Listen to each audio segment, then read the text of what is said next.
परंतु ज्या ठिकाणी अशा शाळा उपलब्ध नाहीत तर त्या ठिकाणी 3 किलोमीटरचाही विचार शासन करतो आहे. अभिमन्यू पवार. अध्यक्ष महोदय धन्यवाद. उत्तरामध्ये विरोधाभास आहे अध्यक्ष महोदय. प्रश्न विचारला आहे त्यामध्ये त्यांनी म्हटलं की आदेश निर्गमित करण्यात आले आहेत का, तर खरे आहे का, तर खरे नाही म्हणतायत. एक.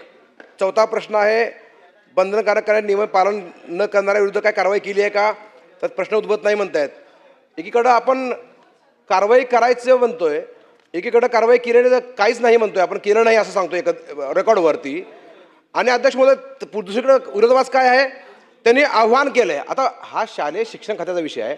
आव्हान का आवाहन, नेमका शब्दसुद्धा विचारला पाहिजे. आव्हान केलं का आवाहन केलंय शिक्षण संस्थांना, आणि ह्याच्यावर खऱ्या अर्थानं SOPच करण्याची गरज आहे. अध्यक्ष महोदय आज त्यांनी सांगितलं की 12,733 25,000 शाळा आहेत. कुठल्याही मोठ्या खेड्यामध्ये चला, गावामध्ये चला, शहरामध्ये चला, गल्लीबोळामध्ये कुणीही पूर्वप्राथमिक बालविकास केंद्र म्हणतंय, कोण काय म्हणतंय, कोण काय नाव देतंय. आणि लहान लेकराचं त्या ठिकाणी आता जसं पाचवी साहेबांनी सांगितलं मोठी फीस आकारली जाते. कुठंतरी शासनानं यांना बंधन आणलं पाहिजे, काहीतरी त्यांना SOPs तयार केल्या पाहिजे आणि बंधनकारक केलंच पाहिजे, असंही माझं मत आहे. ह्याविषयी त्यांनी खुलासा करावा मंत्री महोदयांनी. अध्यक्ष महोदय, अतिशय अभ्यासपूर्ण कार्य करणारे सन्माननीय सदस्य अभिमन्यू पवार साहेब आणि त्यांचं शिक्षण विभागावर विशेष प्रेम आहे. खरं म्हणजे अभिमन्यू पवार साहेबांनी ही गोष्ट लक्षात घ्यायला पाहिजे होती की ह्या काल सुरू झाल्या का,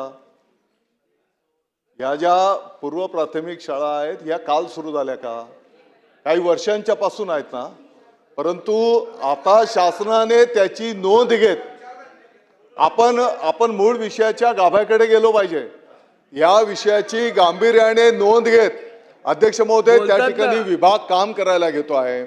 आताच्या घडीला नवीन आदरणीय केंद्र सरकारने जे काही राष्ट्रीय शैक्षणिक धोरण आपल्याला दिलेलं आहे 2020 मध्येच दिलेलं आहे. खरं म्हणजे पाठीमागच्या काळापासूनच त्याचं अंमलबजावणी होणं अपेक्षित होतं, हरकत नाही. आता आपण त्या ठिकाणी जातो आहोत. यापूर्वी कायद्याने बंधनकारक नव्हतं आणि म्हणून आवाहन करण्यात आलेलं होतं. आता ते कायदा करून आपण ते बंधनकारक करणार आहोत. प्रश्न क्रमांक 3.